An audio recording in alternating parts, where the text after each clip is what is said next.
Hello student, कैसे हैं आप सब। उम्मीद करता हूँ आप सब अच्छे होंगे, मस्त होंगे, बेहतर होंगे, आपकी पढ़ाई बेहतर चल रही होगी और सुपर फास्ट रिवीजन करेंगे फटाफट। यहाँ पर हम ऑब्जेक्टिव क्वेश्चन देखो, परीक्षा बोर्ड का ऑब्जेक्टिव क्वेश्चन आपको तो बिल्कुल तैयार ही होना चाहिए किसी भी दम पे, क्योंकि बच्चों की परीक्षा बोर्ड से आप देखो टोटल 28 नंबर का ऑब्जेक्टिव आना है, तो आपका 20 से 22 नंबर आपको परीक्षा बोर्ड में मिल जाएगा।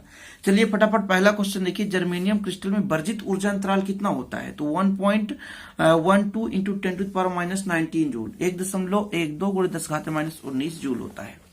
आगे देखते हैं, फटाफट देखेंगे, यहां पर हम टाइम पास नहीं करेंगे। जर्मेनियम क्रिस्टल में पी टाइप का अर्धचालक बनाने के लिए मिलाई जाती है। देखो, जब भी हम पंच संयोजी मिलाते हैं तो हमारा एन प्रकार का मिलता है, और जब त्रिसंयोजी मिलाते हैं तो हमारा पी प्रकार का बनता है। तो ये तीन संयोजी मिलाएंगे। पीएन संधि डायोड में अक्षय परत में होता है, बताओ, इलेक्ट्रॉन, प्रोटॉन, गतिशील आयन, निश्चल आयन। बताओ क्या होता है बच्चों? तो निश्चल आयन होता है। क्या? जो चलनशील नहीं है, इलेक्ट्रॉन जो होल होता है इलेक्ट्रॉन को समाप्त कर देता है। पीएन संधि डायोड की अक्षय परत की मोटाई कितनी होती है बच्चों? चौथे नंबर में तो 10⁻⁻6 मीटर, 10⁻⁻6 मीटर। नैंड गेट मतलब एंड और नॉट, तो एंड का ए डॉट भी होता है और ए डॉट बी में बार लगा दो तो आपका नैंड बन जाता है, तो डी नंबर हो जाएगा। परम शून्य ताप पर जर्मेनियम का टुकड़ा व्यवहार करता है, विद्युत रोधी की भांति व्यवहार करता है। अगला देखो, किसी अर्धचालक का प्रतिरोध अशुद्धि मिलाने से क्या होगा? घट जाएगा, प्रतिरोध घट जाएगा। अशुद्धि मिलाने से वो अर्धचालक की भांति काम करने लगता है, मतलब चालकता बढ़ जाती है, इसलिए प्रतिरोध कम हो जाता है। एन प्रकार के अर्धचालक में बहुसंख्यक, एन प्रकार में इलेक्ट्रॉन होता है, पी प्रकार में होल होता है। किसी अर्धचालक का ताप बढ़ाने पर उसकी चालकता बढ़ जाती है बच्चों। निज अर्धचालक में वर्जित ऊर्जा अंतराल की कोट कितना होता है? 1 इलेक्ट्रॉन वोल्ट। ठीक है, कितना होता है? 1 इलेक्ट्रॉन वोल्ट। एंड गेट में नैंड गेट में एंड गेट के साथ नॉट गेट होता है। क्या? नॉट गेट, क्योंकि नॉट और एंड को जोड़ते हैं तो नैंड बन जाता है। नॉट गेट को हम उत्क्रम गेट भी कहते हैं। क्या बोलते हैं? उत्क्रम भी गेट कहते हैं। आगे देखो, यदि y बराबर a प्लस बी है बच्चों, a प्लस बी मतलब आर, और बार लग गया तो नॉट, तो मतलब नार हो गया। क्या हो गया? नार हो गया, NOR, नार हो गया। ठीक है। नैंड गेट का बुलियन पद, अभी नैंड गेट का बुलियन पद आपने देखा था, a डॉट बी, और a डॉट बी है बच्चों, उसका बार लगा दो तो हमारा हो जाता है नैंड गेट। ठीक है, कोई दिक्कत तो नहीं है। चलिए आगे देखते हैं बच्चों, यहां पर टैंक परिपथ संधारित्र और प्रेरक होगा। निज अर्धचालक हमारा जर्मेनियम होगा स्वयं के कारण, और ये NH का मान Ne से अधिक होगा, वो पी टाइप का अर्धचालक कहलाता है। आगे देखा जाए प्रश्न में बच्चों, एक शब्द में उत्तर, निज अर्धचालक में पंच संयोजी अशुद्धियां मिलाने से उसके ऊर्जा अंतराल में किस प्रकार से परिवर्तन होगा?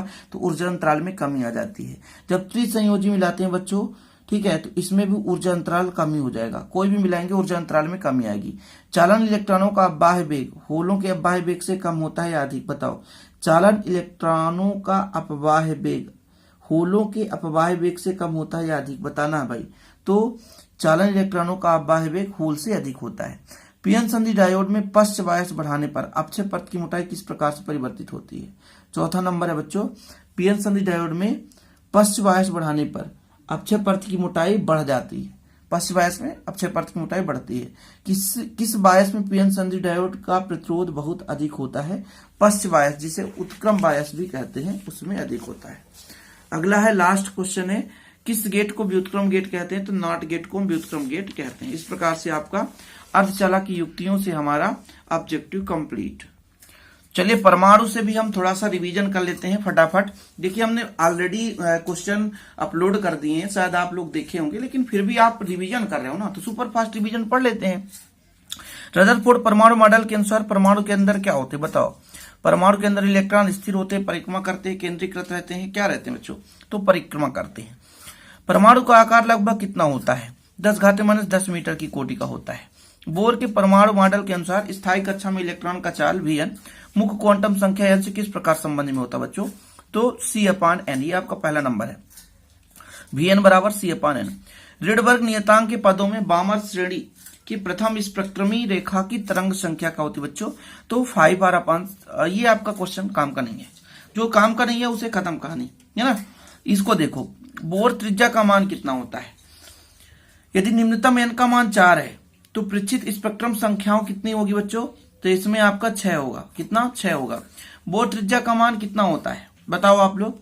5.3 × 10⁻11 मीटर। रिडबर्ग नियतांक का मान आपको बताना है 1.097 × 10⁻7 मीटर इनवर्स। ठीक। अगला नंबर, बोर मॉडल के अनुसार प्रथम कक्षा के इलेक्ट्रॉन का चाल ये होता है आपका C/1/137। परमाणु में इलेक्ट्रॉन की कक्षा की त्रिज्या बढ़ाने से उसकी ऊर्जा में क्या होगी, बढ़ जाएगी, वृद्धि हो जाएगी।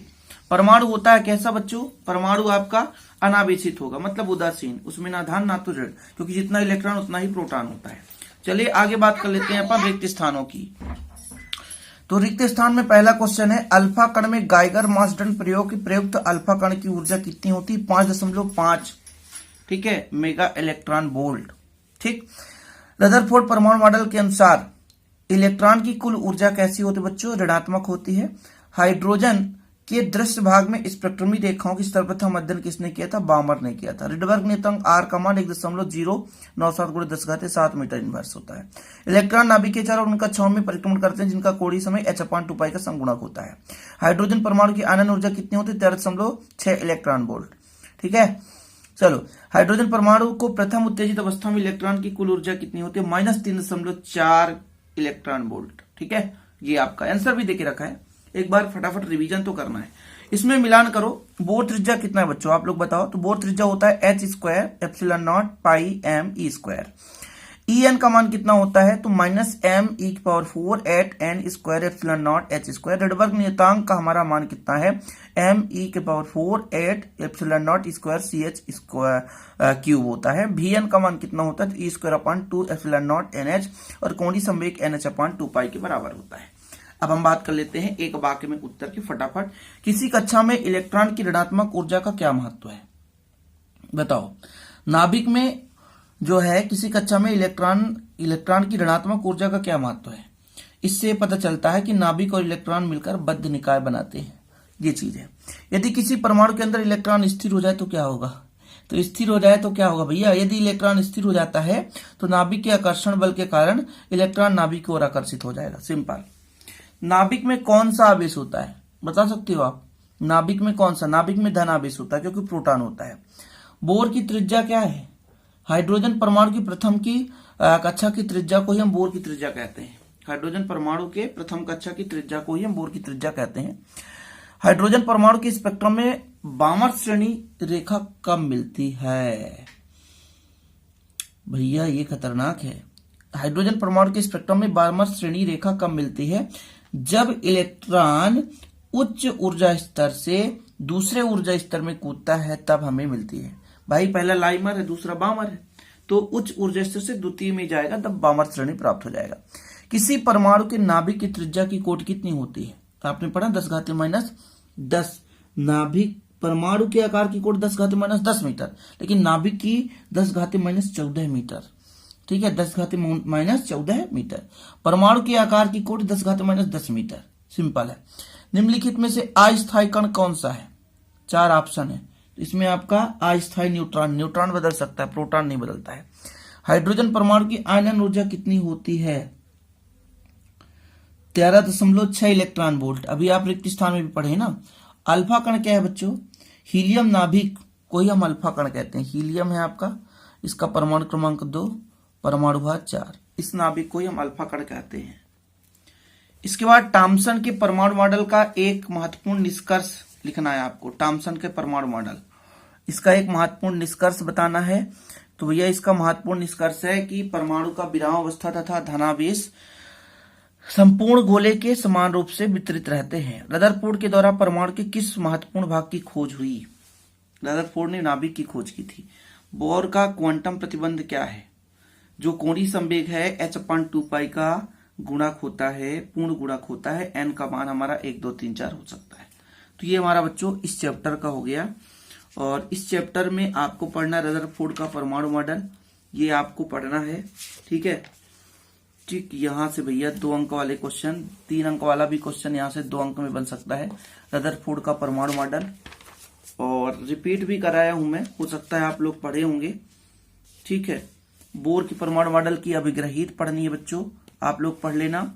बोर के मॉडल की कमियां पढ़नी है, बोर के मॉडल की कमियां पढ़नी है, ये चीज आपको पढ़ना है। इस चैप्टर के कुछ क्वेश्चन है जो पढ़ लेना, 2 अंक वाले। ठीक है बच्चों, तो अभी सुपर फास्ट ये 2 चैप्टर के ऑब्जेक्टिव मैंने करा दिया, और आप लोग पढ़ते रहें। और भी आप लोगों का ये है कि आप लोगों का रिस्पॉन्स यदि सही रहा तो और भी ऐसे वीडियो आते रहेंगे। ओके बच्चों, जय हिंद, वंदे मातरम।